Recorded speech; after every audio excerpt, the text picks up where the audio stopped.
English by SB Sir welcomes to all students.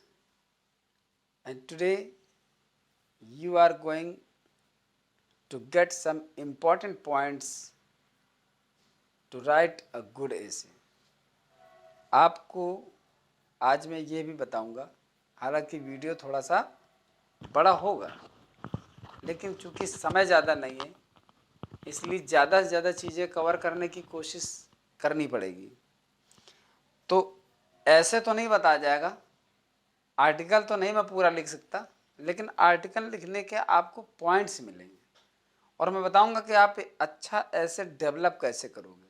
बहुत easy है और विदाउट टेंशन आप उसको कवर कर लोगे और आपको उसमें अधिक से अधिक अंक मिलेंगे, ये मैं पक्का कह रहा हूँ। लेकिन करना वही पड़ेगा जो मैं कहूँगा।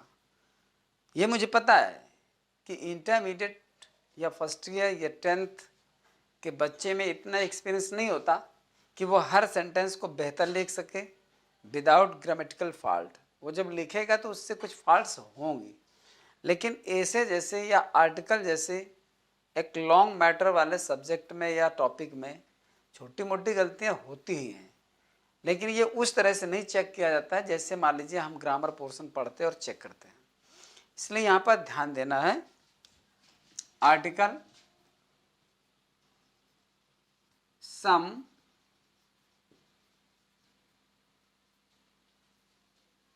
important points to create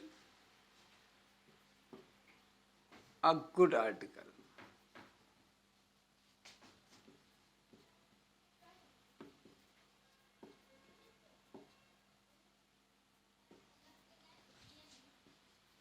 देखो ध्यान से सुनिए, मैं वादा करता हूँ कि आपको आर्टिकल में अच्छे अंक मिलेंगे।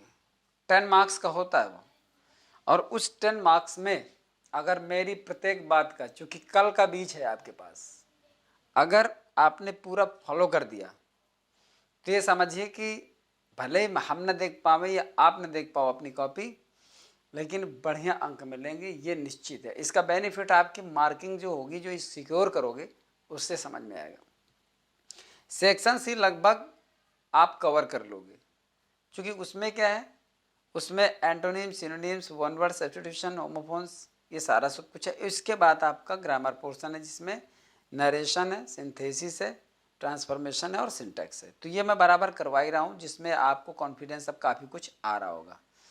लिटरेचर पोर्शन में क्वेश्चन आंसर, पोएट्री है, पोएट्री में सेंट्रल आइडिया, और इसके बाद पोएट्री का मैंने पार्ट कराया है, फिगर ऑफ स्पीच बताया कि उसमें ऐसे करके आएगा। अगर आप ध्यान देंगे और केयरफुल रहेंगे तो वो पोर्शन भी हो जाएगा। अनसीन पैराग्राफ के बारे में मैं कुछ प्रेडिक्ट नहीं कर सकता, क्योंकि अनसीन ऑलवेज अनसीन, कैसा आएगा और क्या आएगा, क्योंकि ये ज़्यादातर अनसीन का जो मैटर है वो अनसीन के कॉन्सेप्ट पर, उसकी जो मीनिंग है, अर्थ है, उस पर डिपेंड करता है कि बच्चा उसकी मीनिंग को कितना समझ पाता है। क्योंकि देखो उसमें मैटर थोड़ा सा डिफिकल्ट इसलिए है क्योंकि एक ही मीनिंग अगर आपके लिए ऐसी हो गई कि अननोन है वो, तो वही आपके लिए प्रॉब्लम है। बात समझ रहे हो? बाकी ये है कि उसका कलेक्टिवली पूरा सेंस लेकर के एक गेस करना है कि किस विषय में, किस वस्तु के बारे में टॉपिक कहना क्या चाहता है, ऐसे करके कवर करेंगे।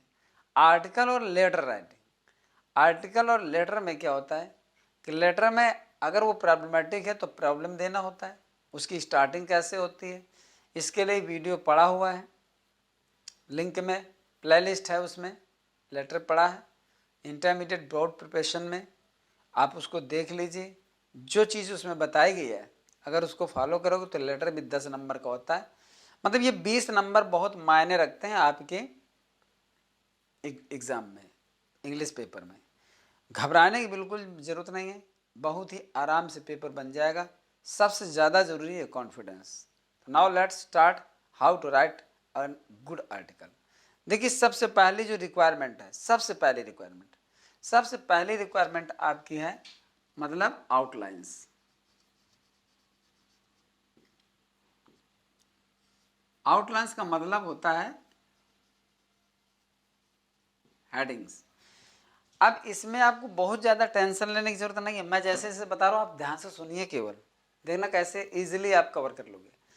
आउटलाइंस बनाने से क्या फ़ायदा है, हालांकि ये पहले जैसा कोई ऐसे नहीं है कि 250 शब्दों में 150 शब्दों में आपको 3-4 पेज जब लिखना होता था, वो ऐसा नहीं है। आर्टिकल है बहुत ज़्यादा 100 वर्ड्स में आपको कवर कर देना है, और फिर भी वो देखिए 10 मार्क्स का है, ठीक है ना। तो इसमें क्या करना होता है कि सबसे पहले अगर आपके पास ऑप्शन 3 दिए हैं या 5 ऑप्शन दिए हैं, एटमोस्ट 3 तो पक्का होंगे, 3 में से हमेशा वो टॉपिक सेलेक्ट करिए जो इजी हो आपके लिए, जिसके बारे में आपको ज़्यादा से ज़्यादा ज्ञान हो, मतलब पूरा ज्ञान हो ये नहीं मैं कह रहा, जिसके बारे में आप ज़्यादा से ज़्यादा ज्ञान रखते हो, या कम से कम जानकारी तो कम से कम हो कि इसके वजह में होता क्या है। अगर मान लीजिए कोई पर्सनैलिटी है, कोई सोशल प्रॉब्लम है, या फिर कोई सिचुएशन है, किसी के बारे में तमाम चीज़ें होती हैं, एम ऑफ लाइफ होता है, माई लाइक्स एंड डिसलाइक्स होता है, हॉबीज़ होता है, नेबर होता है, एंड रेलवे एक्सीडेंट होता है, या फिर जैसे होता है कि एक नेचुरल डिज़ास्टर, फ्लड है, अर्थक्वेक है, और ड्रॉट है, सूखा, मतलब किसी भी टॉपिक में हो सकता है।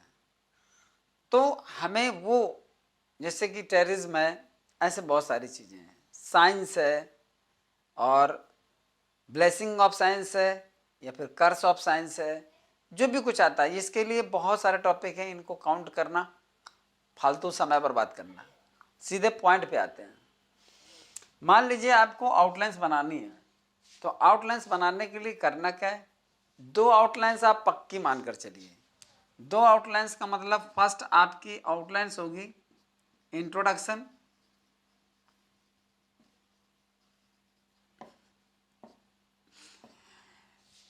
हेडिंग बनानी है आपको लेकिन उसके अंदर क्या लिखना है ये तुम्हारी प्रॉब्लम है। हाँ, लेकिन ये है कि मुझे पता नहीं ना कौन सा टॉपिक तुम सेलेक्ट करोगे। अगर मैं 1-2 बता भी देता हूँ तो वो मतलब ऐसा है कि चलिए मैं भी बताऊँगा भी, पेशेंस रखिए, लेकिन ये है कि टॉपिक कौन सा होगा फिर तुम इसमें क्या करते हो। लेकिन आउटलाइन यही बनानी है, सबसे पहले आप इंट्रोडक्शन बनाइए, और कोशिश करिए कि ये इंट्रोडक्शन वाली जो मैटर है, हेड, इसके अंदर का जो मटेरियल है वो ज़्यादा से ज़्यादा सही जाए, ज़्यादा से ज़्यादा सही जाए। और अगर कुछ इडियमेटिक सेंस में अगर आप लिखते हो, प्रोवर्बियल सेंस में लिखते हो, तो फिर समझ लीजिए कि आपने 4 चांद लगा दिए। और नहीं भी ऐसा कुछ है तो आप केवल ये करिए कि हेडिंग के साथ साथ आप राइटिंग बढ़िया बनाइए। पहली रिक्वायरमेंट राइटिंग है, हैंड राइटिंग। अगर हैंड राइटिंग से आपने उसको अट्रैक्ट कर लिया, मतलब थोड़ा सा इंप्रेस कर दिया, उसके मुंह से निकला या मन में आया कि राइटिंग तो बढ़िया बनी है, तो समझिए आपने अपना काम कर दिया। तो सबसे पहले राइटिंग बहुत अच्छी मेंटेन करिए। लिखने की शुरुआत पहले हेडिंग डालिए। मान लीजिए आप पॉल्यूशन पर लिखते हैं, पॉल्यूशन, ठीक है ना, आपने ऊपर हेडिंग डाली आर्टिकल ऑन, ठीक है ना, ऐसे करके, और ये आपने कर दिया आर्टिकल ऑन पॉल्यूशन।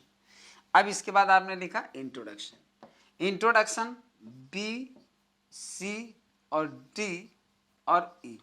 ई में आपको लिखना है हर हालत में कंक्लूजन। कंक्लूजन, ये 2 हेडिंग आपकी फिक्स हो गई, ठीक है ना। ये 2 हेडिंग आपकी रहेंगी। ऐसे आप चाहे जिस विषय पे लिखो, चाहे सोरिंग प्राइस पे लिखो, चाहे पोल्यूशन पे लिखो, चाहे अनएम्प्लॉयमेंट पे लिखो, जिसमें तुमको लिखना है, चाहे कोरोना पे लिखो, किसी भी पेंडेमिक डिसीज पे लिखो, जिसमें भी लिखनी है आपको ये 2 हेडिंग बराबर बनना। अब मतलब इसमें आपको कुछ सोचना नहीं है, हेडिंग पे बनाओगे तो उसको पढ़ने का एक सीधा तरीका मिल जाएगा। तुमको फायदा ये होगा कि वो हेडिंग पढ़ करके गैस कर लेगा, मटेरियल आपका जो मैटर लिखा है उस पर ज़्यादा माइंड नहीं करेगा। अगर कहीं पर आपने विशेष लाइन आ गई है अथवा आपने लिख दिया है तो don't forget to underline that portion. उस पोर्शन को, उस सेंटेंस को अंडरलाइन करना मत भूलना, या फिर बोल्ड लेटर में आप लिख सकते हो, इससे इंप्रेशन जमेगा, उसी लाइन पे उसका फोकस जाएगा और वो लाइन आपको उसको प्रभावित करेगी। बाकी सब क्लियर, समझिए आपने जंग जीत लिया। अब अगर बीच में आती है तो पॉल्यूशन के लिए तो ये इजी है, सारे बच्चे जानते होंगे। बाकी की हेडिंग बन जाएंगी एयर पोल्यूशन और नॉइस पोल्यूशन, वाटर पोल्यूशन करके ये बन जाएंगी। साथ ही हालांकि measures to abolish this या eradicate this problem of pollution, ये भी कर सकते हैं, लेकिन बहुत लंबा खींचना नहीं है। खींचना इसलिए नहीं क्योंकि ज़्यादा नंबर का है नहीं। अगर आपका एक पेज से ज़्यादा हो गया, यानी 1.25 पेज अथवा 1.5 पेज, या फिर अगर आपने 2 पेज पहुंचा दिया, तो फिर आप ये मानकर चलिए कि आपके बेहतरीन से बेहतरीन नंबर आएंगे। सिर्फ 2 पेज से ओवर करना भी नहीं है, क्योंकि उसका फिर कोई एक्स्ट्रा लाभ नहीं होगा। वो जितना 2 पेज में देगा उतने 3, उतने 2.5, उतने 2.25 में देगा, ये आप मान कर चलिए, ठीक है ना। एक पेज से थोड़ा बढ़ाना है, क्योंकि अगर आपने एक पेज किया तो वो एक पेज में 10 नंबर देने में उसको असुविधा होगी। आप खुद ही सोचो, वो सोचेगा कि 10 नंबर एक पेज में, भले पूरा सही लिखा है, बेहतरीन लिखा है सब कुछ, लेकिन वो थोड़ा सा अपने आप को एडजस्ट नहीं कर पाएगा। इसलिए उसको 10 नंबर देने के लिए थोड़ा सा एक पेज से ज़्यादा मटेरियल चाहिए, जिसमें उसको लगे कि मैं 10 नंबर इसमें दे रहा हूँ और 10 नंबर लायक ही है। तो मैं समझता हूँ कि इसकी लेंथ जो होनी चाहिए वो सिर्फ 2 पेज होनी चाहिए। 2 पेज से थोड़ा कम रह जाए, 175% हो जाए, चलिए ठीक, कोई बात नहीं। लेकिन एक पेज या एक से कम लिखने का मतलब है कि आपने रिस्क ले लिया, ठीक है ना। तो इसको एक पेज से ओवर करना है। अगर कुछ नहीं बन रहा, बहुत मैटर टफ है, बहुत ऐसे टफ है, तो फिर मान लीजिए 1.25 पेज सही, 1.5 पेज सही, लेकिन इसको कोशिश करिए कि 2 पेज पहुंचे। तो पहली रिक्वायरमेंट आपकी क्या होनी चाहिए? Hand writing. ये राइटिंग मेंटेन करना है फ्रॉम बिगिनिंग टू एंड, शुरू से लेकर अंत तक।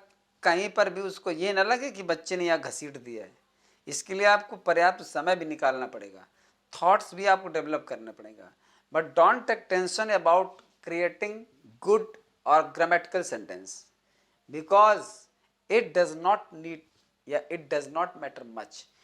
इससे कोई फर्क नहीं पड़ेगा। आप सोचोगे कि यहाँ पर हमारा एस लग गया है, यहाँ पर हमने फॉर की जगह ऑफ लगा दिया, ऐसा कहीं कुछ नहीं है। सिर्फ आप बेहतरीन राइटिंग में लिखते चले जाइए, बस उसको ये लगे पकड़ में ना कि उसने अनसीन पैसेज उतार दिया है, उसने पैराग्राफ उतार दिया है, उसने ऐसा कुछ मतलब फालतू को उतार दिया, ये सब ना करना। अगर अनसीन पैसेज पकड़ पता है ना कि बच्चों को जब नहीं बनता है तो वो मेहनत नहीं कर पाते या उनके दिमाग में सेंटेंस नहीं बनते, तो अनसीन पैराग्राफ उतार देता है। लेकिन एक बात समझ लीजिए, अगर पैराग्राफ की लाइन उसने पकड़ ली, क्योंकि पैराग्राफ वो भी तो जानता है क्या दिया है, अगर उसने लाइन पकड़ ली तो जो आपको बेहतरीन अंक मिलने वाले तो वो फिर बहुत ही घटिया अंक मिलेंगे। वो 2 या 3 नंबर दे करके काम खत्म कर देगा, पूरा क्रॉस भी कर सकता है कि लड़के ने बेवकूफ़ बनाने की कोशिश किया। कुछ भी हो जाए, कोई फालतू का मटेरियल उसमें ऐड नहीं करना, इस बात को ध्यान रखना। भले तुम्हारा एक ही पेज लिखे, एक ही पेज लिखेगा तो 6-7 नंबर ज़रूर देगा पक्का, आई प्रॉमिस। लेकिन अगर आपने 2 पेज पहुंचा दिए तो समझ लीजिए आप 9 के करीब पहुंच गए, 10 का मुझे पता नहीं, ये समझ लीजिए। लेकिन मैं होता तो 10 पूरे दे देता, ठीक है ना। अगर बेहतरीन राइटिंग बनी है और हेडिंग में कवर किया है और 2 पेज लिखा है तो मेरे हिसाब से वो 10 नंबर का बनता है पक्का। खैर फिलहाल इंट्रोडक्शन में जैसे मान लीजिए इसकी डेफिनेशन लिखनी है तो आप लिख दें, pollution is an environmental disorder that affect the people, plants and whole nature directly और इनडायरेक्टली। डिफिनीशन आपको बनानी है, हालांकि ये डिफिनीशन आपके लिए थोड़ा टफ रहेगी। और लिख दे देयर आर 3 काइंड्स या मैनी काइंड्स ऑफ पोल्यूशन, अनेक प्रकार के पोल्यूशन है, ठीक है ना। अब उसमें हेडिंग डालना शुरू कर दे, मतलब हेडिंग कोई बहुत मैटर बड़ा नहीं करना है। आप सोचो जिस समय आप 5 हेडिंग बनाओगे तो 2 पेज में आपको ज़्यादा से ज़्यादा नहीं लिखना पड़ेगा, थोड़ा ही थोड़ा लिखना पड़ेगा। मान लीजिए आपने लिखा कि हम लिखते हैं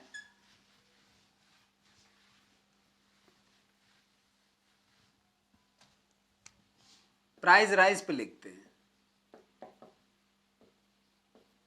प्राइस राइज का मतलब है महंगाई,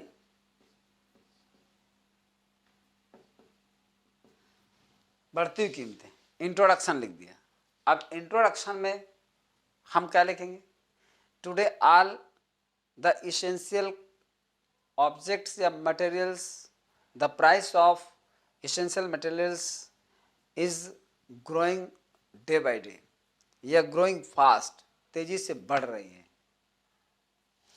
and these things have an urgent requirement for the people. फिर लिखा there are many factors of growing price rise, यानी कि जो प्राइस राइज बढ़ रही है उसके बहुत सारे कारण हैं, बहुत सारी वजह है, बहुत सारे रीजंस हैं। अब आपने हेडिंग इंट्रोडक्शन थोड़ा सा दे दिया, 2-3 सेंटेंस में हेडिंग लिखा। हेडिंग में आप लिख सकते हो ओवर पॉपुलेशन, मतलब बढ़ती हुई जनसंख्या, लोग बढ़ रहे हैं तो उनके लिए जो वस्तुओं की डिमांड है वो बढ़ रही है। इसके बाद आपने जैसे लिख दिया ओवर पॉपुलेशन, तो हो ही गया आपका कि मतलब बढ़ती हुई जनसंख्या की वजह से लोग बढ़ रहे हैं तो क्या हो रहा है भाई, उनकी आवश्यकताएं बढ़ रही हैं। कभी हमको 2 जोड़ी जूते चाहिए थे, अब 4 बच्चे हो गए तो 6 जोड़ी जूते चाहिए। तो जिस समय वस्तुओं की मांग बढ़ती है तो उनकी कीमत बढ़ती है। ये मांग और लोच का नियम है जो समाजशास्त्र में कभी पढ़ाया जाता था, अभी भी होगा, ऐसी कोई बात नहीं है। इसके बाद देखिए, तो इंट्रोडक्शन आपको 2 राइटिंग तो फिक्स है, 2 हेडिंग तो फिक्स है।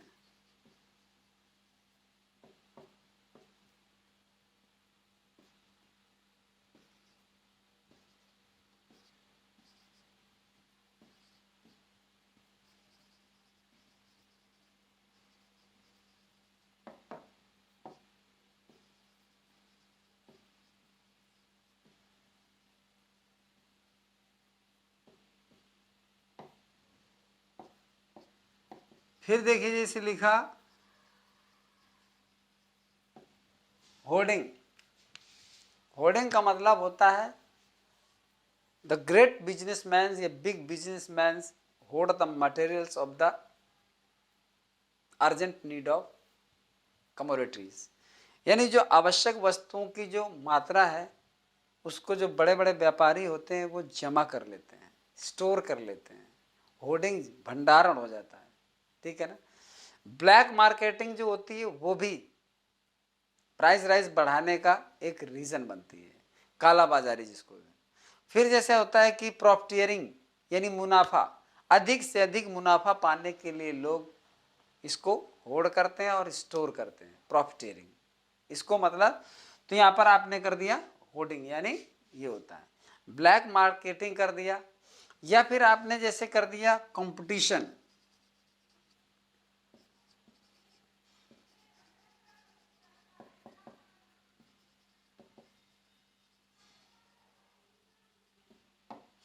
Competition in business.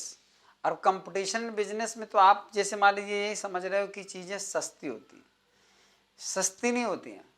मतलब होता ये है कि कंपटीशन में मान ली किसी चीज को, कस्टमर को किसी तरह से पहले इंटाइस दिया गया, इंटाइस किया गया, इंटाइसमेंट किया गया, उसको प्रलोभन दिया गया, लालच दिया गया। लालच देने के बाद फिर क्या हुआ कि मतलब उसको धीरे से फिर कह दिया भैया अब ये मार्केट में चीज़ नहीं आ रही है, अब थोड़ा सा कॉस्टली आ रही है।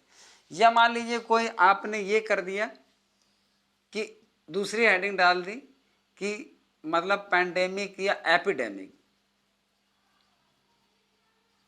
पैंडेमिक, या फिर कोई डिजास्टर हो गई, मतलब कोई आपदा आ गई, कोई महामारी आ गई जिसकी वजह से भी महंगाई बढ़ जाती है।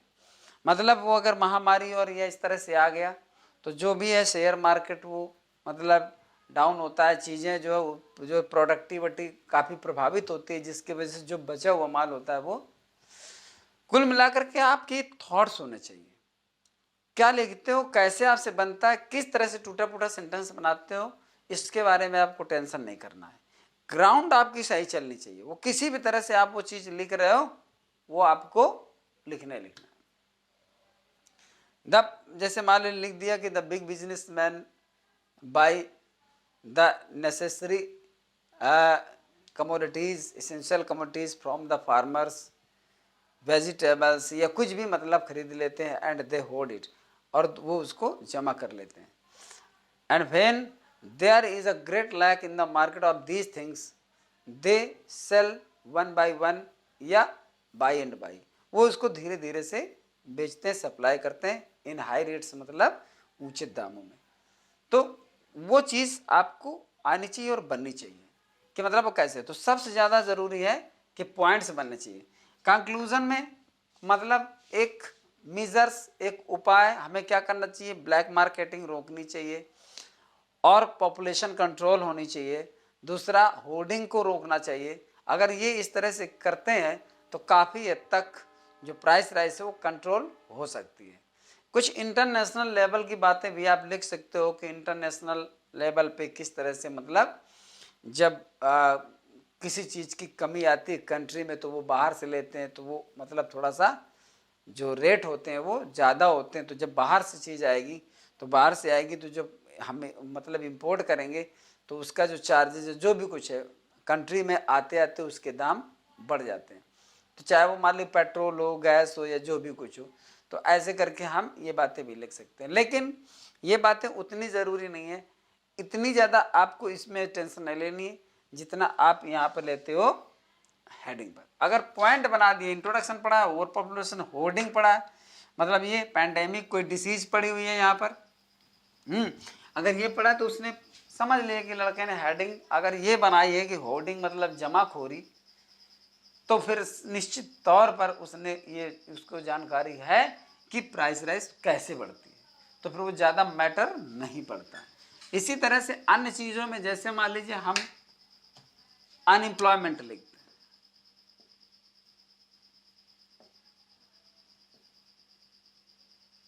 अब अनएम्प्लॉयमेंट में क्या है, अनएम्प्लॉयमेंट में आपने फिर वही इंट्रो दिया, ठीक।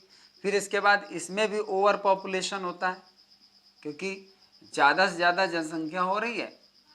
तो चूंकि जहाँ पर जिस डिपार्टमेंट में अगर 10 पोस्ट हैं और उसके लिए पब्लिक हो रही है 10 लाख, तो निश्चित तौर पर केवल 10 ही को जॉब मिलेगा, बाकी को नहीं मिलेगा, तो ओवर पॉपुलेशन होता है। इसके बाद अनएम्प्लॉयमेंट क्या है, यूजेज ऑफ मशीन्स, मतलब कि जिस काम को मतलब बहुत सारे लोग मिलकर करते थे, अब वो मशीन एक आदमी लेकर के 100 आदमी का काम करता है। तो मतलब these are the big reasons of growing unemployment या कॉजिंग अनएम्प्लॉयमेंट। बेरोजगारी बढ़ाने का कारण ये सारी चीजें, ओवर पॉपुलेशन हो गया, यूजेस ऑफ मशीन्स हो गया, आप लिख सकते हो लैक ऑफ गुड एजुकेशन, ये भी कर सकते हो, या फिर कर सकते हो डिफेक्टिव सिस्टम ऑफ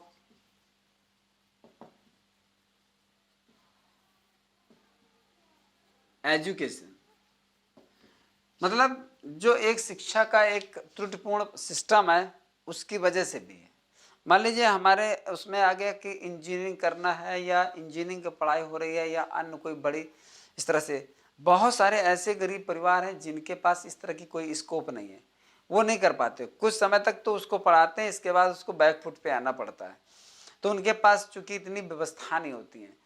अब वो लड़के ने उसी स्ट्रीम की पढ़ाई करी है, इंजीनियरिंग लाइन की करी है, उसने कहीं बीसीए कर लिया है, कहीं एमसीए कर लिया है, कहीं बीटेक करा है।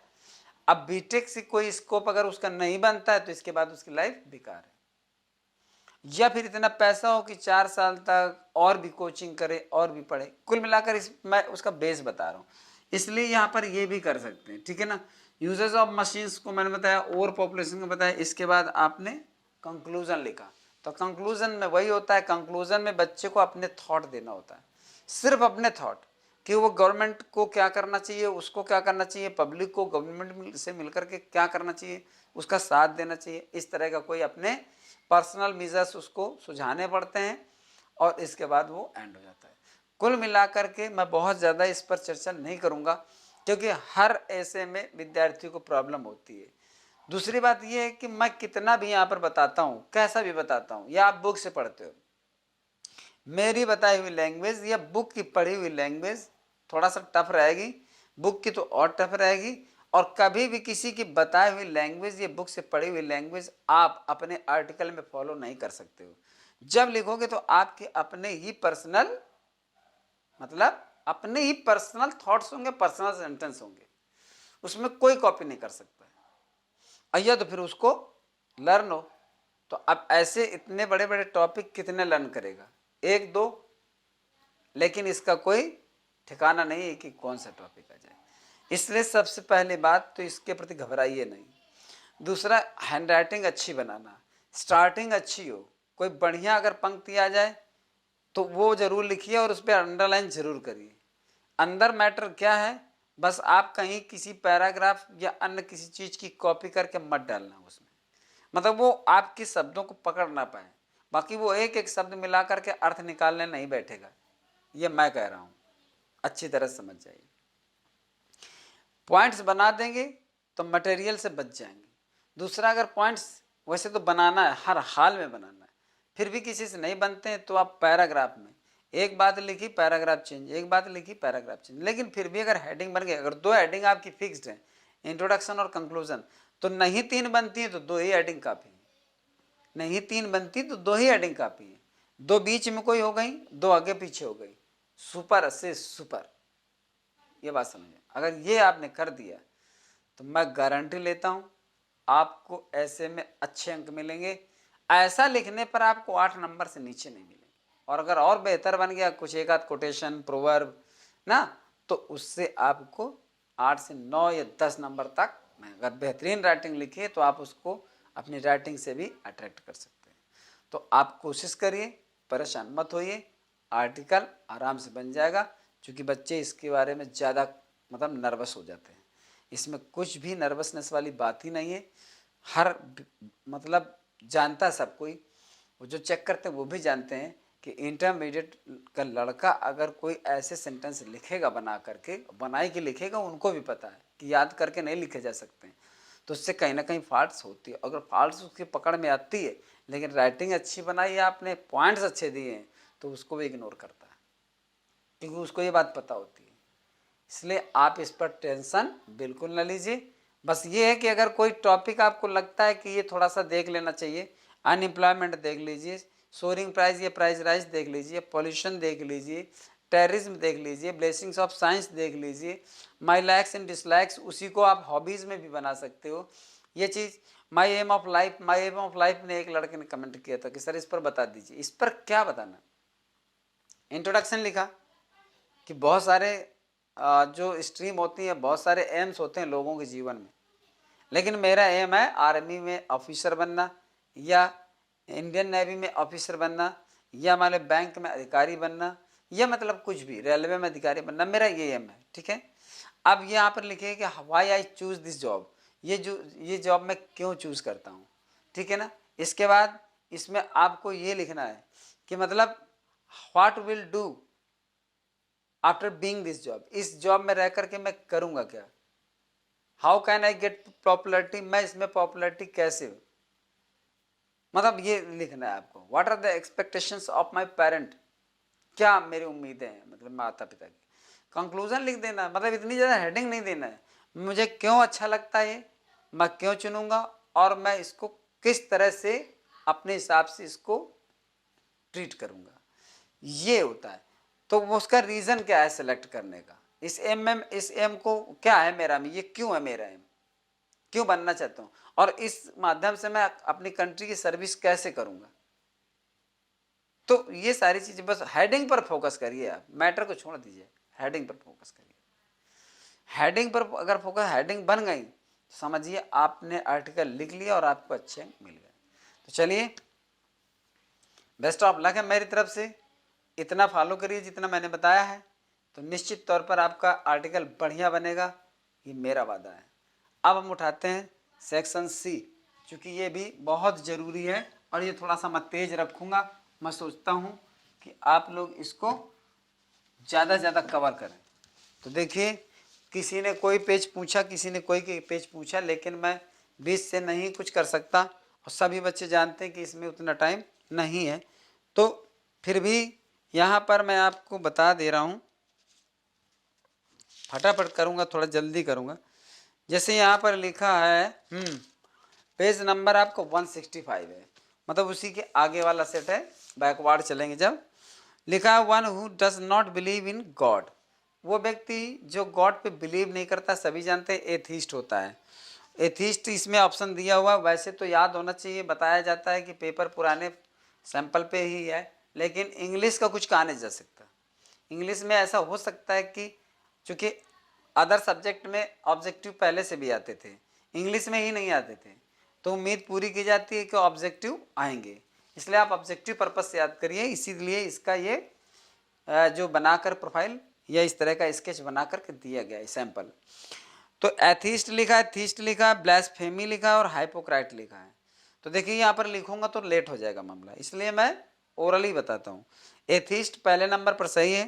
थीस्ट का मतलब आस्तिक होता है, one who believes in God, और ब्लास्फेमी का मतलब होता है ईश निंदा, अर्थात जो ईश्वर की बुराई करता है उसको ब्लास्फेमी कहते हैं। और हाइपोक्राइट का मतलब होता है पाखंडी या ढोंगी। तो यहाँ पर आपका पहला सही हो जाएगा। इसके बाद मैं ग्रामर पोर्शन आपको पूरा लिख के बताऊंगा, लेकिन वोकैबुलरी पोर्शन में आपको मौखिक ही बताऊंगा, गौर से सुनते रहिए, जहाँ जरूरत पड़ेगा तो लिख भी दूंगा। यहाँ पर लिखा हुआ है giving under favours to one's own kith and kin, मतलब ये होता है कि जब अपने ही सगे संबंधियों को कोई स्पेशल फेवर दो तो उसको भाई भतीजावाद कहते हैं, वो नेपोटिज्म होता है। हालांकि इसमें पहले फेवरेटिज्म लिखा है, ये होगा नहीं। फेवरेटिज्म माने होता है पक्षपात, लेकिन ये नहीं होगा। पक्षपात हम किसी के साथ भी कर सकते हैं, लेकिन यहाँ भाई भतीजा भाइयों अपने सगे संबंधियों का हम पक्ष ले रहे हैं तो उसका नेपोटिज्म होता है। दूसरा करप्शन लिखा है, करप्शन का मतलब भ्रष्टाचार होता है, और वर्ल्डलीनेस का मतलब होता है सांसारिकता। तो यहाँ पर आपका दूसरा ऑप्शन सही है। Select the right meaning of the following idiomatic phrase a turncoat. Turncoat का मतलब समझते हो दल बदलू होता है, उसी को हम अवसरवादी कहते हैं। तो यहाँ पर पहला लिखा हुआ एन अपॉर्चुनिटिस्ट पर्सन, एक अवसरवादी व्यक्ति, यही वाला सही है। दूसरा लिखा ए फैटलिस्ट मैन, भागवादी पुरुष, ये सही नहीं है। एन ओल्ड कोट, एक पुराना कोट, ये बिल्कुल सही नहीं है। अ टर्न क्लॉथ, फटे हुए कपड़े, ये और भी सही नहीं है। तो आपका पहला ऑप्शन भी सही है, ही सही है वो, एन अपॉर्चुनिटिस्ट पर्सन। फिर इसके लिखा a snake in the grass, आस्तीन का सांप जिसको कहते हैं, स्नेक इन द ग्रास, मतलब एक कुल मिलाकर के छिपा हुआ दुश्मन कहते हैं। तो पहला लिखा ए हाइपोक्रेट मैन, एक पाखंडी आदमी। दूसरा लिखा ए मैन ऑफ पीविस नेचर, पीविस माने चिड़चिड़ा होता है, मतलब चिड़चिड़ा स्वभाव का व्यक्ति। अ वीक फेलो माने एक कमजोर व्यक्ति। अ वैरायटी ऑफ स्नेक माने स्नेकों यानी सांपों के प्रकार, विविध प्रकार के सांप, मतलब ये। तो देखिए लास्ट वाला सही नहीं है, थर्ड वाला भी सही नहीं है, सेकंड वाला भी सही नहीं है। आपका जैसे स्नेक इन द ग्रास का मतलब होता है एक तरह से छिपा हुआ दुश्मन, शत्रु, तो वही मतलब होता है ए हाइपोक्रेट मैन, मतलब पाखंडी और ढोंगी व्यक्ति, क्योंकि वही आपके साथ पाखंड और धोखा करता है, छल कपट करता है, इसलिए पहला ऑप्शन सही है। इसके बाद आते हैं आपका the synonyms of the following word is. तो देखिए सिनोनिम लिखा मॉलिफाई। मॉलिफाई का मतलब होता है शांत करना, जिसका पेसिफाई होता है, पेसिफाई माने भी शांत होता है। तो फिलहाल यहाँ पर क्या लिखा हुआ है, मॉलिफाई में चेस्टाइज लिखा है, जिसका मतलब होता है दंड देना, चेस्टाइज पहला ऑप्शन। टेस्टिफाई माने होता है गवाही देना, टेस्टिफाई। रिव्यू को माने डांटना या फटकारना होता है। आपका लिखा अपीज, अपीज माने शांत करना, मनाना या फुसलाना होता है, इसलिए सिनोनिम मॉलिफाई का होगा अपीज, मॉलिफाई।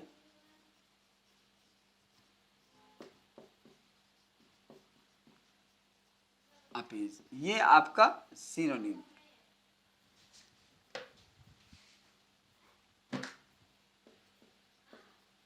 सिनोनिम, ये एक दूसरे को सिनोनिम। दूसरा अगला दिया हुआ है जियोपार्डी। जियोपार्डी जो होता है, जियोपार्डी में होना होता है खतरा। देखो मीनिंग तुम देख सकते हो, डिक्शनरी में देख सकते हो, लेकिन ऑप्शन में ढूंढना काफ़ी मुश्किल हो जाता है, क्योंकि काफ़ी ऐसी मीनिंग आ जाती हैं जो सिमिलर लगती हैं। जियोपार्डी का मतलब खतरा होता है, मैजिक माने जादू होता है, एडवेंचर माने साहसिक कार्य होता है, उसमें भी खतरा होता है। लेकिन यहाँ पर ऐसा नहीं है, क्योंकि एडवेंचर में ये होता है कि रिस्की तो होता है, लेकिन हम अगर सफल हो जाते हैं तब हम उसको रिस्की कह नहीं सकते, उसमें हिम्मत का काम होता है। लेकिन वो खतरा नहीं है, वो एक काम है जिसमें साहस की जरूरत है। फिर इसके बाद लिखा हुआ है एनमिटी। एनमिटी माने देखिए शत्रुता होती है, शत्रुता भी तो खतरनाक होता है, लेकिन ये नहीं माना जाएगा। सीधे डेंजर, इसका हो जाएगा आपका डेंजर, जिसकी डायरेक्ट मीनिंग लिखी हुई है, डेंजर माने खतरा। तो जियोपार्डी मीन्स खतरा होता है, डेंजर मीन खतरा होता है। इसके बाद अब आते हैं एरर पे। देखिए बहुत अच्छा एरर दिया हुआ है, मैन वॉज रिस्पॉन्सिबल, और ऐसे रिस्पॉन्सिबल फॉर हिज डाउनफॉल।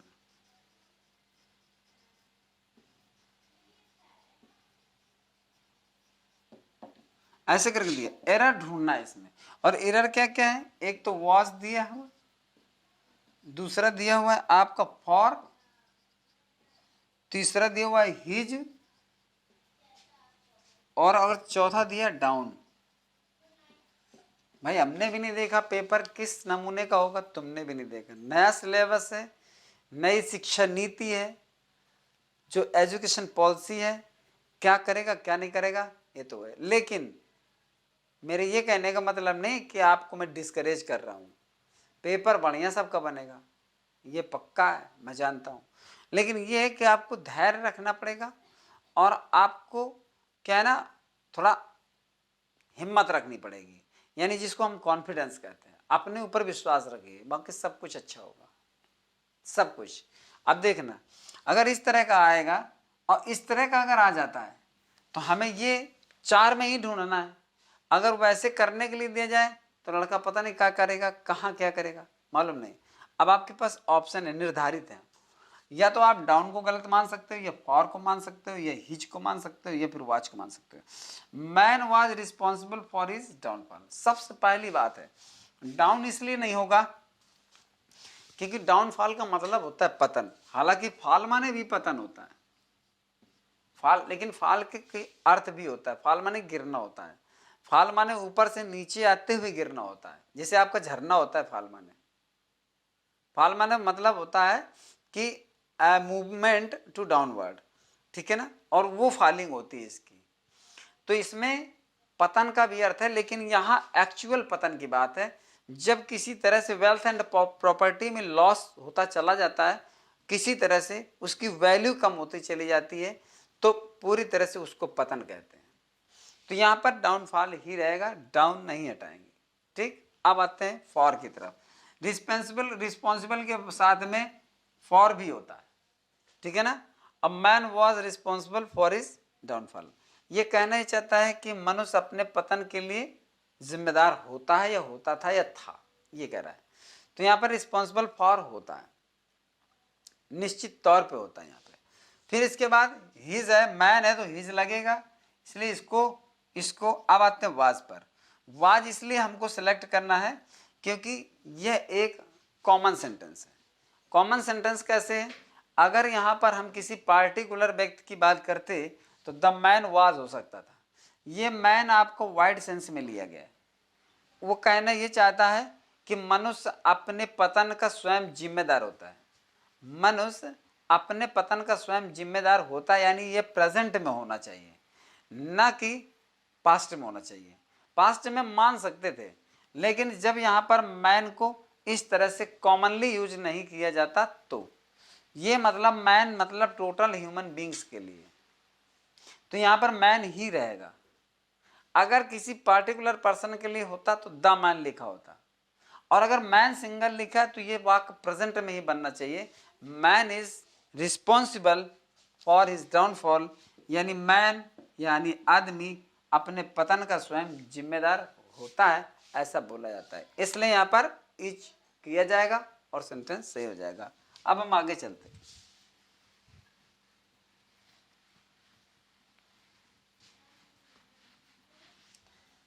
इसके बाद आपका है एंटोनिम आ गया। The antonym of the following word is valuable. तो पहले लिखा हुआ है इन्फीरियर, जिसका मतलब घटिया होता है। इनवैल्यूएबल का मतलब वही होता है, मतलब जो उपयोगी ना हो या जो कीमती ना हो। तो वैल्यूएबल का मतलब बहुमूल्य होता है, या हम कीमती कह सकते हैं, उपयोगी कह सकते हैं। इनवैल्यूएबल उसका एंटोनिम है। लवली सुंदर होता है, वर्थलेस माने होता है अयोग्य या क्वालिटी लेस होता है, कोई गुणवत्ता नहीं है। लेकिन यहाँ पर इनवैल्यूएबल का डायरेक्ट इनवैल्यूएबल ही होगा, दूसरा नहीं होगा। इसके बाद आपका दिया हुआ है चूंकि इसमें एंटोनिम एक ही दिया है, वैसे होते तो दो हैं ऑप्शन में, लेकिन दूसरा है नहीं।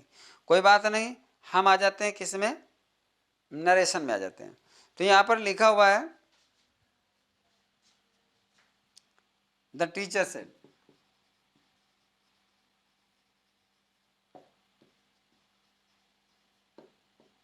बॉयज, फिर यहां कॉमा ले लिया उसने, you do not work regularly,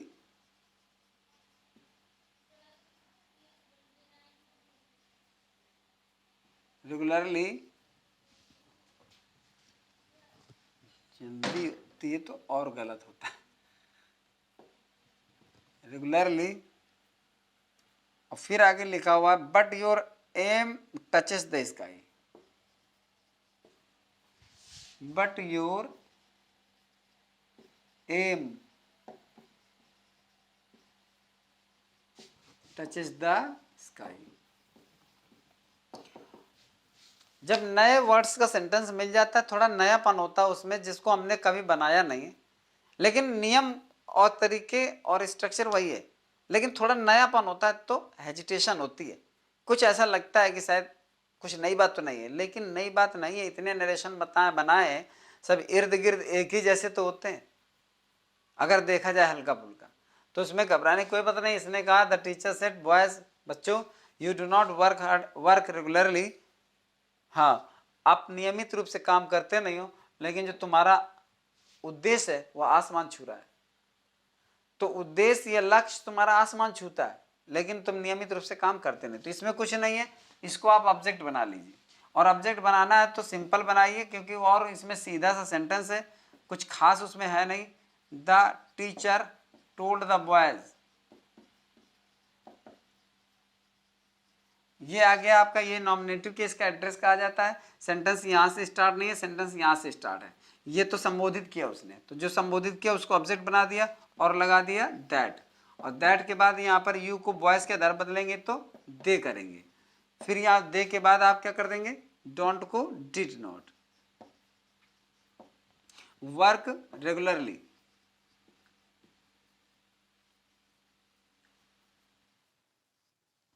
देखिए लाइट चली गई है, तो इसका अगला पार्ट आपको मिल जाएगा।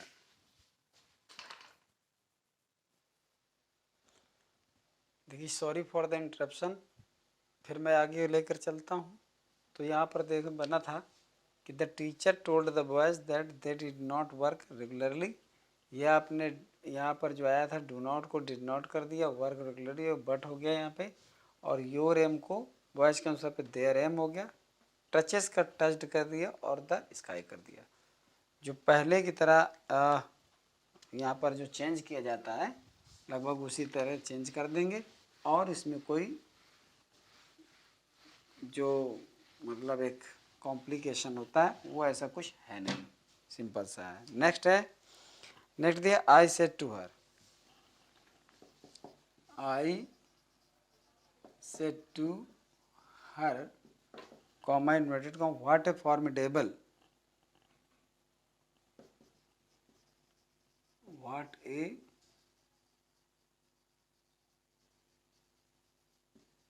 फॉर्मिडेबल, और फिर लिखा है आपका आइडिया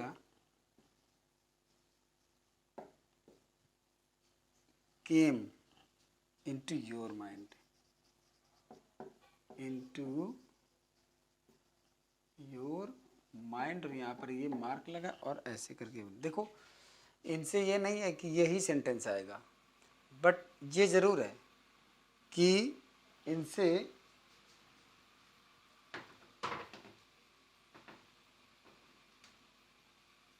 लेकिन इनसे ये जरूर है कि एक आत्मविश्वास आएगा। हर तरह का सेंटेंस जो सामने आ रहा है, और अगर रेगुलर देख रहे हो आप, रेगुलर हर सेट को अच्छे से देख रहे हो, तो निश्चित तौर पर वहाँ पर आपको इतना इजी लगेगा कि हर प्रकार का सेंटेंस अगर कोई भी आ गया तो बन जाएगा। अब ये देखिए एक्सक्लेमेटरी सेंटेंस है, मैंने उससे कहा what a formidable idea came into, कितना भयावह या विकट विचार तुम्हारे दिमाग में आया है। तो फॉर्मिडेबल का मतलब होता है विकट या भयावह,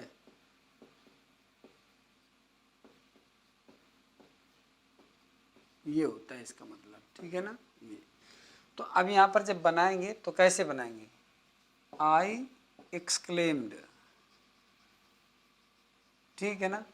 ये जो हर दिया है वो यहाँ पे आ जाएगा, इसलिए इसको यहाँ पर मत लगाइए।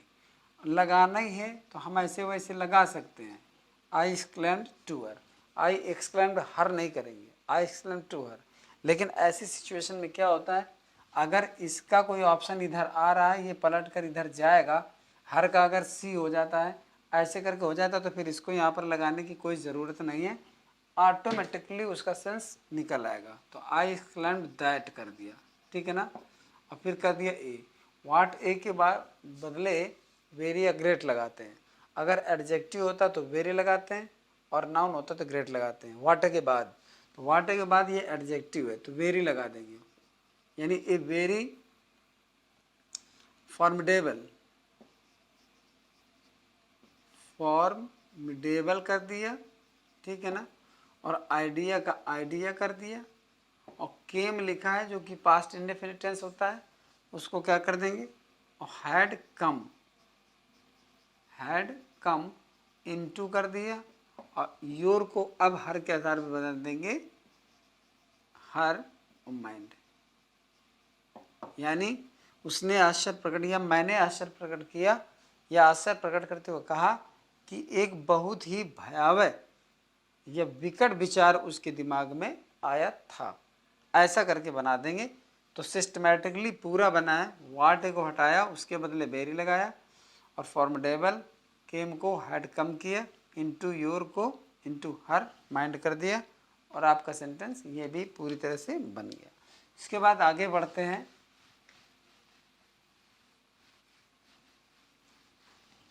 अगला क्या है, अगला है आपका सिंथेसिस है। The sun rose, the fog dispersed, the clouds dispersed. तो देखिए द सन रोज लिखा हुआ है, फिर लिखा है द फॉग डिस्पर्स्ड। डिस्पर्स्ड माने फैलना या बिखरना होता है। इसके बाद है द क्लाउड्स डिस्पर्स्ड, डिस्पर्स्ड दिया हुआ है। 3 सेंटेंस दिए, सूरज निकला, कोहरा छट गया, बादल छट गए। तो जब इस तरह से होता है, हालांकि यहाँ पर ये दोनों वर्ब एक जैसी हैं, तो इसको करना क्या है, इसको बनाना है आपका compound sentence.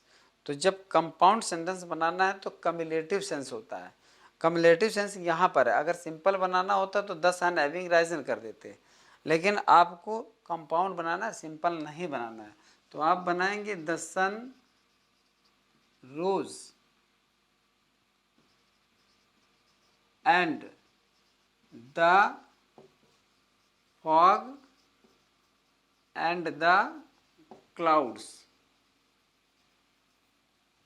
And the clouds, और फिर लिख देंगे डिस्पर्स्ड।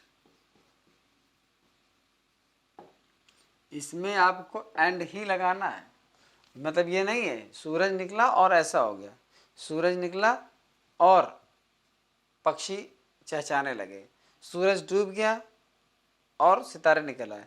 कम्युलेटिव सेंस मतलब एक घटने के बाद उसी क्रम में दूसरी घटना होती है, तो ऐसे में कम्युलेटिव ही रखा जाता है।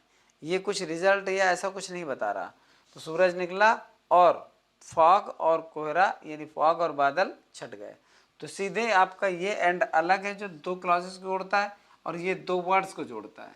ये 2 वर्ड्स को जोड़ रहा है जो ये वाला एंड है, और ये क्लॉज को जोड़ रहा है, ये पूरी क्लास को और ये पूरी क्लास को। ये वाला एंड क्लॉज जोड़ रहा है और ये वाला एंड इन दोनों को जोड़ रहा है। तो ये ना समझिएगा कि 2 बार एंड लगा हुआ है, थोड़ा सा ऐसा लग रहा, नहीं। सूरज निकला और कोहरा और बादल छट गए। तो यहाँ पर इस तरह से ये कंपाउंड सेंटेंस बन गया। यही बनाइए, बिल्कुल इसमें कोई डाउट नहीं है, कोई मतलब दिक्कत की बात नहीं है। इसके बाद अगला सेंटेंस दिया हुआ है the signal was given.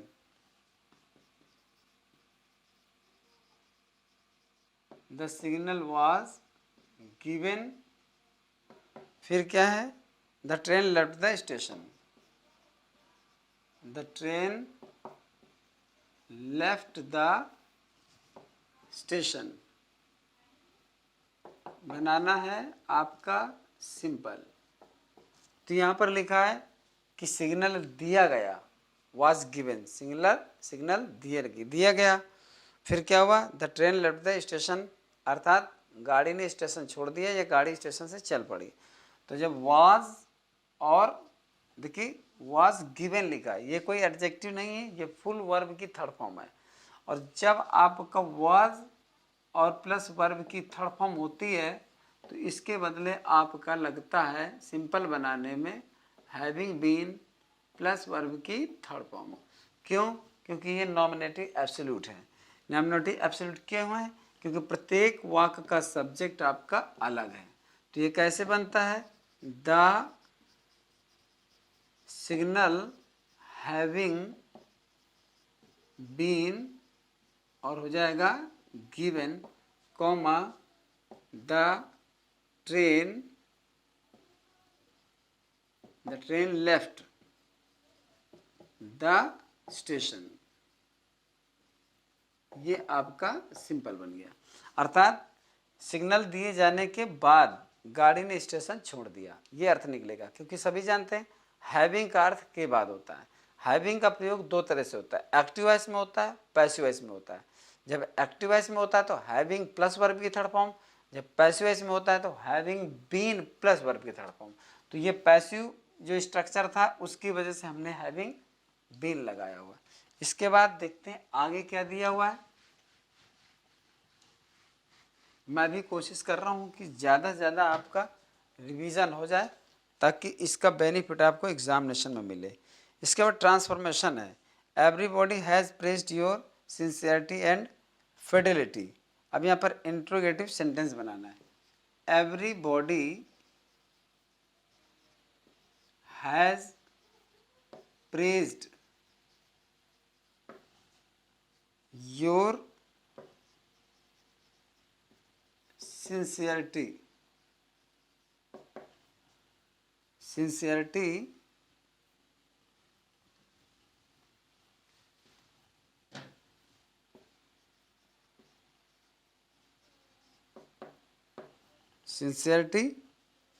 and fidelity।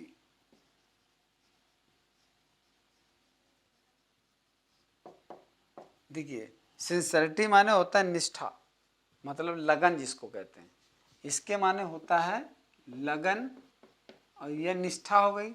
Fidelity माने होता है वफादारी, ये होता है। अब देखिए हर व्यक्ति ने तुम्हारी लगन और वफादारी की प्रशंसा की है। बनाना इंट्रोगेटिव है।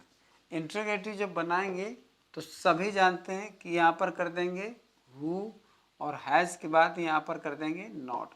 Who has not praised your sincerity and Fidelity, अर्थात तुम्हारी वफादारी और लगन की प्रशंसा किसने नहीं की है।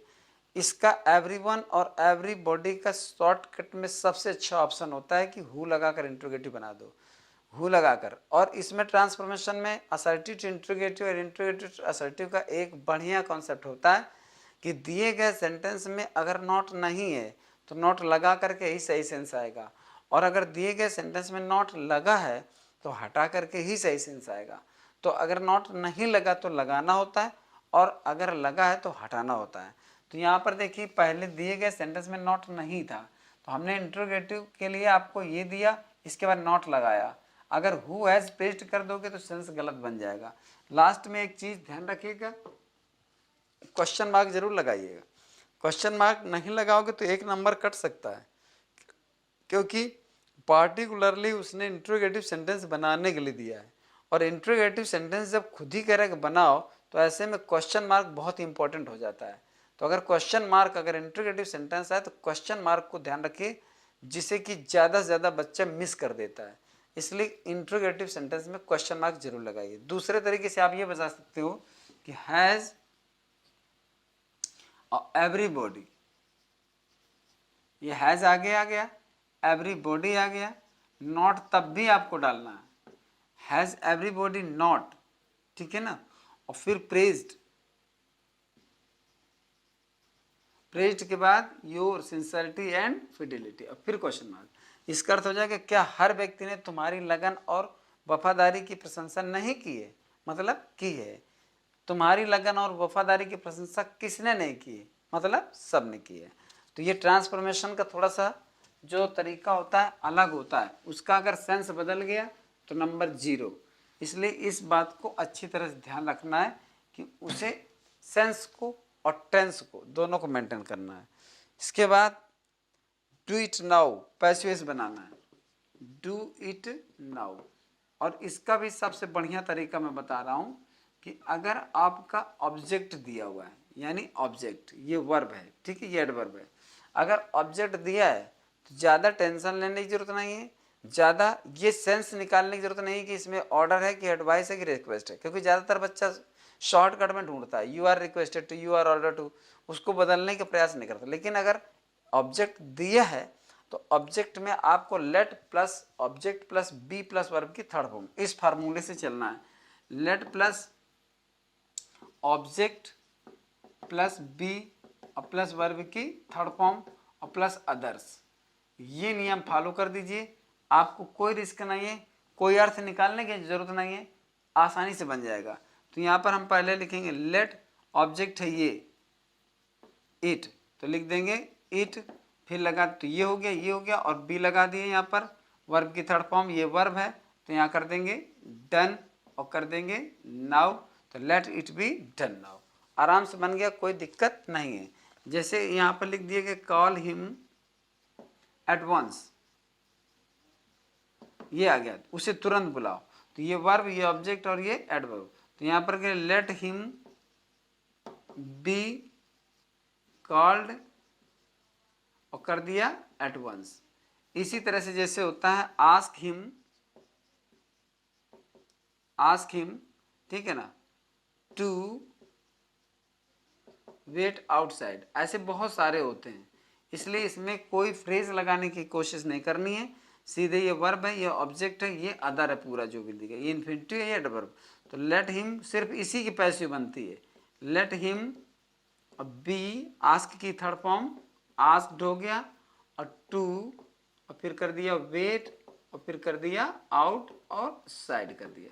तो लेट हिम बी आस्क्ड, वो कह रहा है कि ask him to wait outside, उससे बाहर इंतजार करने के लिए कहो, तो उससे बाहर इंतजार करने के लिए कह दिया जाए या कहा जाए। उसे तुरंत बुलाओ, तो let him be called at once, उसे तुरंत बुलाया जाए।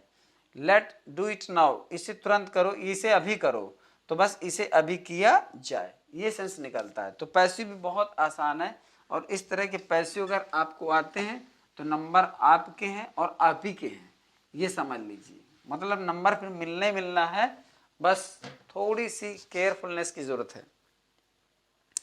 अब आते हैं करेक्शन में। पहला लिखा we have met our old friends yesterday, we have met our old friend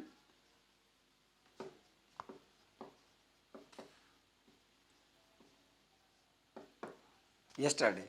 देखिए we have met our old friend yesterday, यहाँ पर लिखा हुआ कि हम कल अपने मित्र से मिले हैं, ऐसा नहीं होता सेंटेंस। सिंटेक्स में याद रखिए, अगर कोई ऐसा सेंटेंस है जो प्रेजेंट परफेक्ट में बना है, साथ में कोई टाइम दिया हुआ है, यस्टरडे लिखा हो, एगो लिखा हो, लास्ट मंथ लिखा हो, लास्ट वीक लिखा हो, ठीक है, और भी कुछ दिया, लास्ट ईयर दिया हो, कुल मिलाकर अगर आपका पास्ट टेंस का कोई एडवर्ब दिया है, टाइम शोइंग एडवर्ब कोई पास्ट टेंस का दिया है, तो ऐसे में इसको कुछ नहीं करना है, इसको कुछ करना है, इसको हटा देना है, अर्थात फिर वो बना करता है, यानी वो पास्ट इंडेफिनिट बनता है।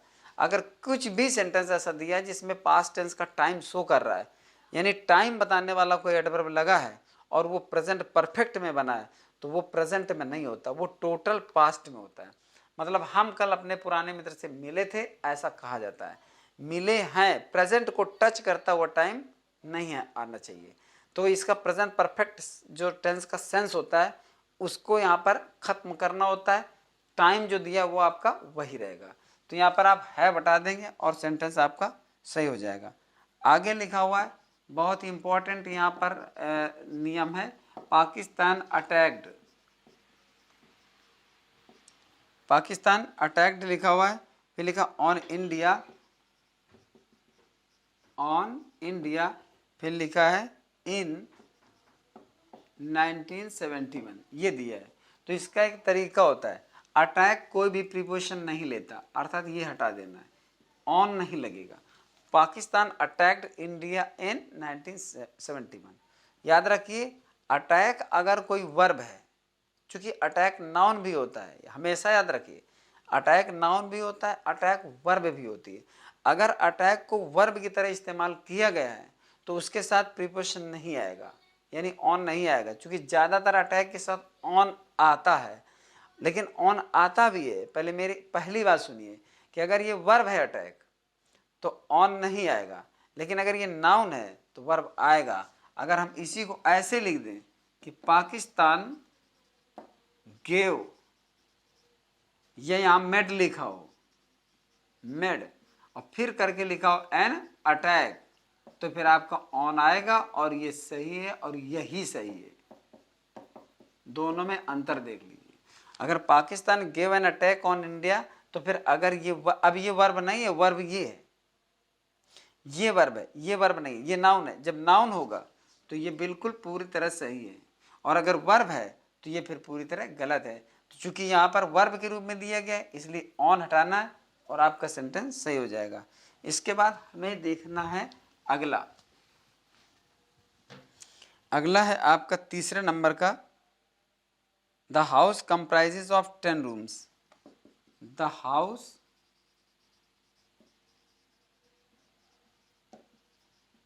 comprises of 10 rooms। यहां पर भी समझिए बहुत अच्छा सेंटेंस है।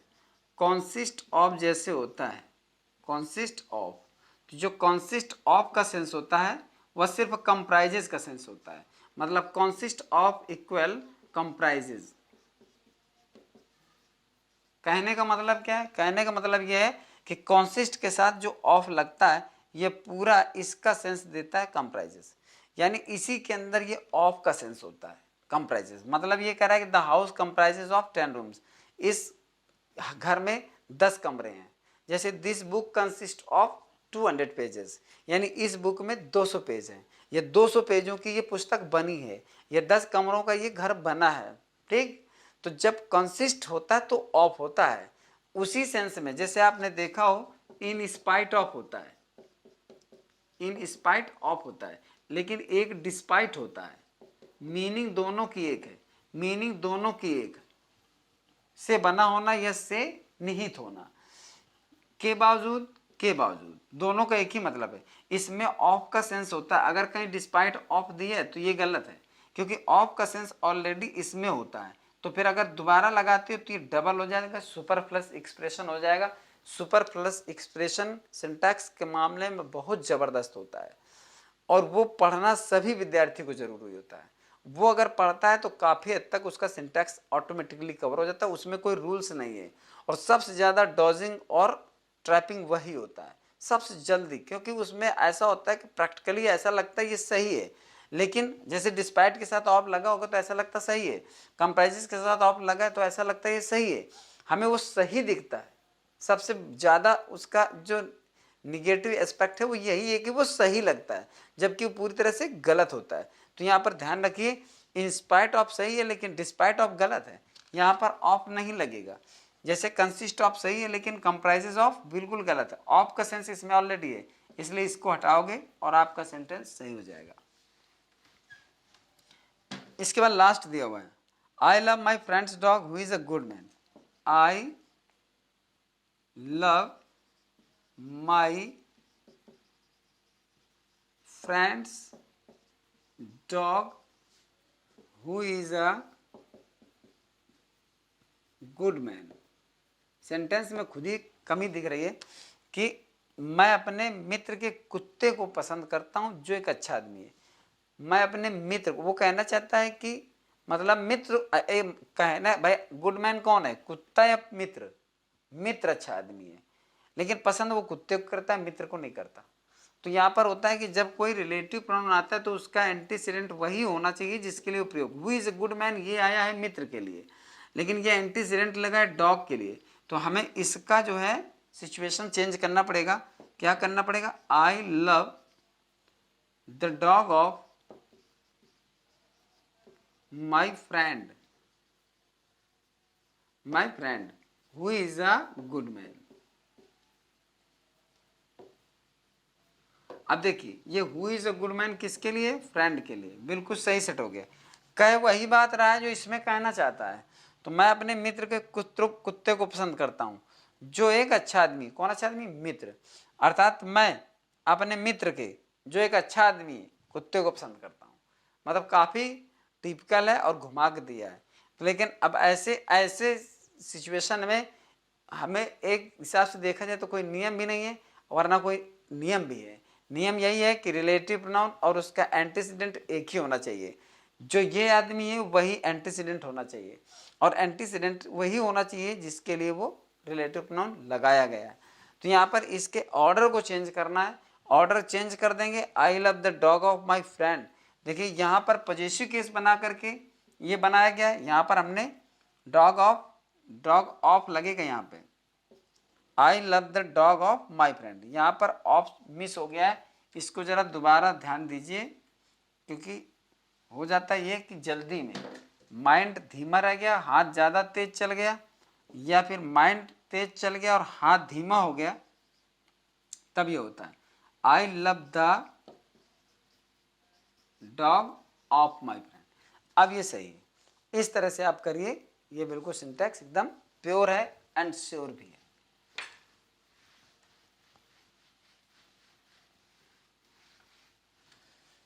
अब बचता है आपका होमोफोन्स।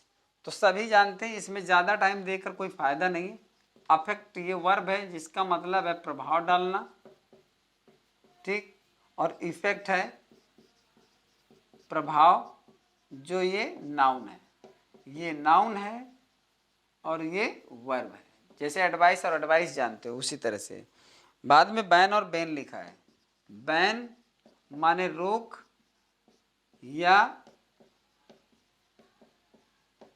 पाबंदी लगाना, और बेन का मतलब होता है कर्ज यानी अभिशाप। फिर याद रखिए इसको नाउन और वर्ब दोनों के हिसाब से यूज कर सकते हो। यानी ही बैंड एल्कोहल, या government band alcohol in all cities. Government ने सभी शहरों में अल्कोहल या वाइन ये बैन कर दिए, तो बैन कर दिया, ठीक है ना। अब बेन माने अभिशाप होता है, इसको हमेशा नाउन पे यूज करिए, वर्ब पे यूज मत करिए। इसको बेन, जैसे dowry system is a bane in the society, dowry system is a bane in the society. Mobile phone is a bane and also a boon for the public. मतलब इस तरह से आप उसको यूज करिए, बेन में bend मत करिए।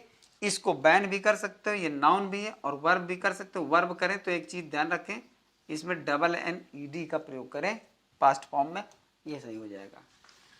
तो देखिए चूँकि वीडियो काफ़ी लंबा हो चुका है, और अब लास्ट टाइम, कल लास्ट डे है, लास्ट डे है। अगर कमेंट करके आप कल बताते हो कि हमें ये चीज़ अभी और ज़रूरत है, जिस विद्यार्थी को जहाँ पर, या कुछ बच्चों ने पेज भेजा था, एक ने 56 भेजा था, एक ने और भेजा था, तो मैं फिर ये कहूँगा कि आप अपने अपने पेजेस और वर्ड्स या सेंटेंसेस आप अपने अपने भेज दीजिए। इसी वीडियो में करना है कमेंट, इसी में, तो मैं उसको देख करके मैं कल वो वाले लूँगा जिसकी अपनी अपनी कोई व्यक्तिगत समस्या है। मतलब मैं सब पूरा सेट अब उस तरह नहीं लूँगा, मैं वही पेज खोल करके उसको सॉल्व करूँगा, जिस जिस छात्र की जो प्रॉब्लम है, जिस पेज की प्रॉब्लम है, जिस पेज में जिसको जो प्रॉब्लम है, वो वही केवल पेज नंबर डाले और ये बताए कि पेज नंबर इतने की वोकैब्स, या पेज नंबर इतने के सिंटैक्स, या पेज नंबर इतने की सिंथेसिस या ट्रांसफॉर्मेशन, उसको इतना लिखना है। फिर क्या मतलब सर इतना बता दीजिए, इस पेज का ये बता दीजिए, इस पेज का ये बता दीजिए, तो कमेंट कर देंगे। तो कल मैं उसको वही चीज़ पेज से ले करके सिर्फ उसी का वीडियो रहेगा, ताकि उनको और भी कोई कन्फ्यूज़न है तो वो श्योर हो जाए और उनके अंदर नर्वसनेस ना आए। बाकी सब भगवान सबका सही करेगा, सबके पेपर अच्छे होंगे, ऐसा मैं विश्वास करता हूँ। क्योंकि जितने बच्चे मेरा चैनल देखते हैं मैं जानता हूँ वो पढ़ने वाले हैं, कोई भी फालतू का नहीं है। और अगर आप पढ़ने वाले हैं तो don't be afraid of your examination, you will surely do good. All the best for the examination and thanks for watching.